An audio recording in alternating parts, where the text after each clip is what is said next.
Hello everyone, it's me Hikiko, back here again to talk about the Silent Hill 2 remake. If you would real quick consider subscribing. I'm going to be talking about the actual game when it comes out in October, and I'm somewhat looking forward to it. So, a little recap. About a year ago, when they did the initial transmission showing off the Silent Hill 2 remake, I felt I was quite outspoken in my enthusiasm for Silent Hill 2 remake. I'm not necessarily in the mindset of everything should be remade, but I knew it was kind of an inevitable thing because Silent Hill 2 is the most popular in the series, and this is probably the best chance that this series is ever going to get at being reborn in a sense. There have been 2 Silent Hill games that have already released since this new resurgence of Silent Hill. Silent Hill Ascension, and I hate to even call that a game because it's a pay-to-influence episodic television series with some really odd scenes in it. Creating love through physical intimacy is something Radcliffe believes strengthens our defenses against the withering. But it's not enough love to protect us all. Then why are you asking me to truly become part of this community, really protect it, you must share yourself with the entire Foundation.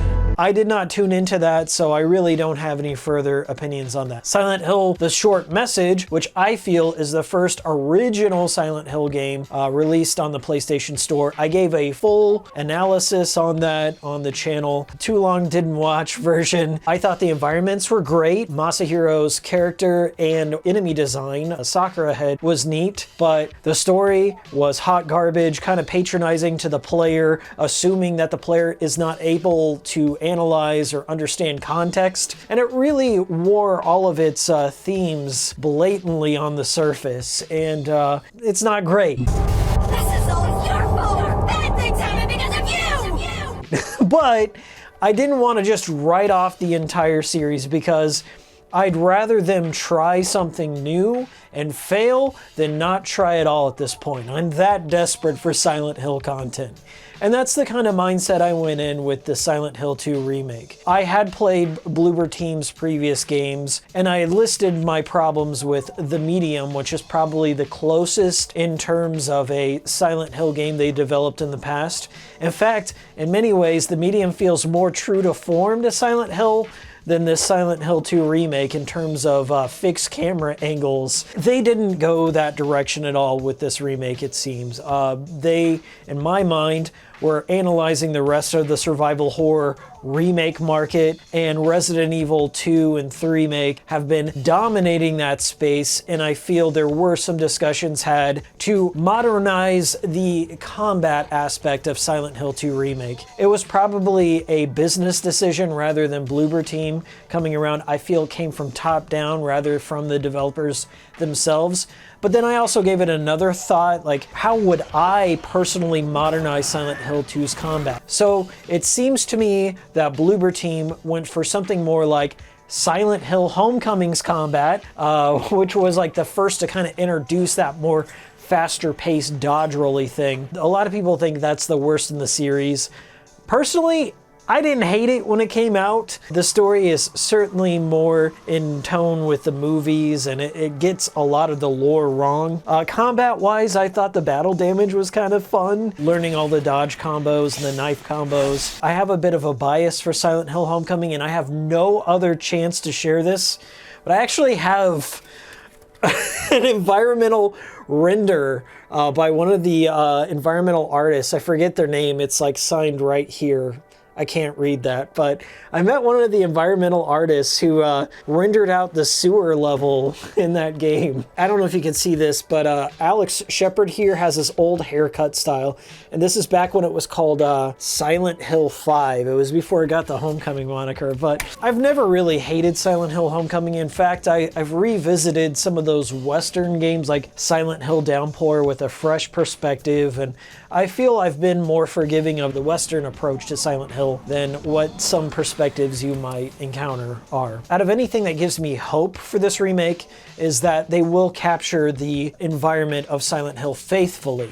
And I honestly can't think of any better environmental artists to do the job. And from what they've shown, that is their strongest card that they're playing for this remake. The way they presented the town of Silent Hill in this one actually gripped me because they're showing different areas that weren't in the original. And that's what I wanted more of, was a few surprises along the way. Any team that would tackle Silent Hill 2 is up against that element of, well, this story's been out for like 25 years. Everyone knows every twist.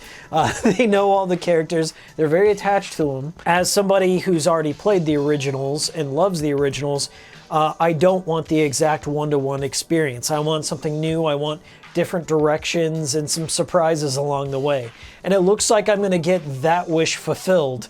Maybe not, you know, in every area that I wanted, but it certainly looks like there's going to be a bit more open exploration of the town and different nooks and crannies and maybe some side quests along the way. So I'm actually looking forward to most of that, just exploring the town in itself. Now, story-wise, I do have a bit of concerns, and that also comes from my history of playing Bloober's games. They have this trope that exists in modern survival horror where the writers don't feel secure enough that the player will understand that just being alone in this foggy town full of monsters is scary enough on its own, that they have to then fill the silence of Silent Hill with flavor text and dialogue. And there was a little bit of that I noted in the transmission. What is this? James was like, where's Mary? What's that on the ground? You know, that sort of stuff I feel is quite unnecessary. I would have preferred it if you just clicked X, you saw like text, like the old games. I always prefer that because it's better in my mind to kind of fill in the gaps, fill in the horror, not necessarily have to express every single passing thought. However, to their credit, I did not cringe at any of that sort of text like I thought I would. I think they were just trying to make use of the talent they had, and so they're like, okay, you know, talk about that health drink you're about to pick up. I felt the user interface was a bit obtrusive. Every time James would pick something up, there'd be like little pop-ups like, oh, you got a health drink. That kind of existed in the original, so I can't necessarily say that's a valid gripe in my book. It did exist in the original. I will say that the introduction of like where James first encounters the patient demon, I did not like it when the patient demon just like crashes through a different wall in a room. Like it wasn't like a slow, subtle reveal like in the original where you don't necessarily see what's going on, and then he finally comes to this realization and then he grabs the plank and so on and so forth. It looks like James was like preparing for this moment in his entire life. He wasn't like as disoriented, if that makes sense.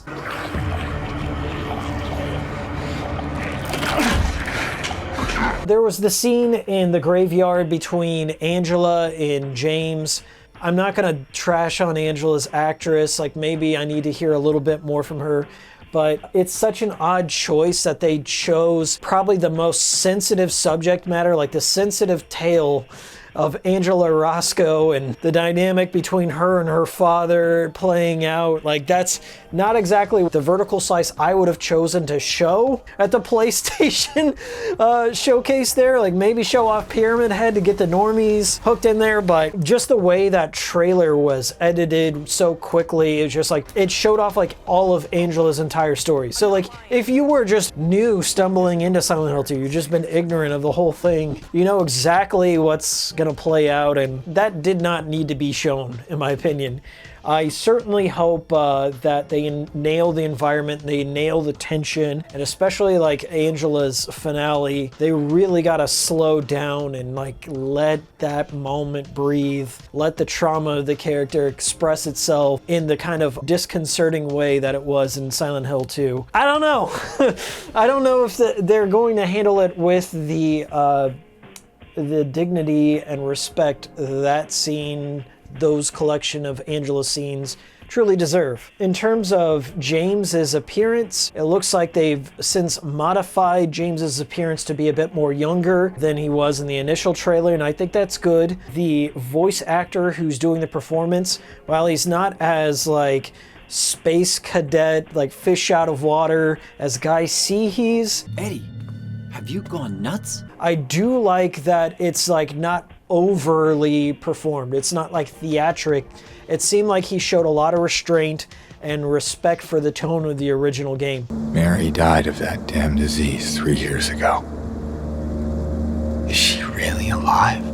I also felt that way about the brief snippets of Maria that I got to see. This place feels so empty.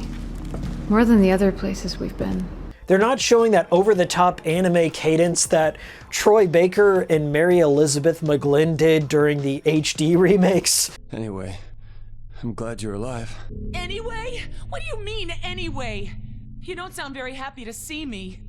It seems like at least James and Maria are nailing it. Of course, Laura, who came in, whoever's playing her, like the facial animations were totally on point. I do think that there's a lot of potential here in terms of graphical presentation. The music was, mostly one-to-one there, Akira Yamaoka. This is a game that I'm gonna be playing with headphones in a dark room. Set the environment, the ritual, if you will. Ultimately, I came in with fairly low expectations. Those expectations were met and exceeded, more so than full-on disappointment that I think this is going to be the worst thing ever. I know I have my own biases from being a fan of the original game and playing it when I was very, very young, and having a lot of those moments just so stuck with me. Like they're core memories of why I love survival horror.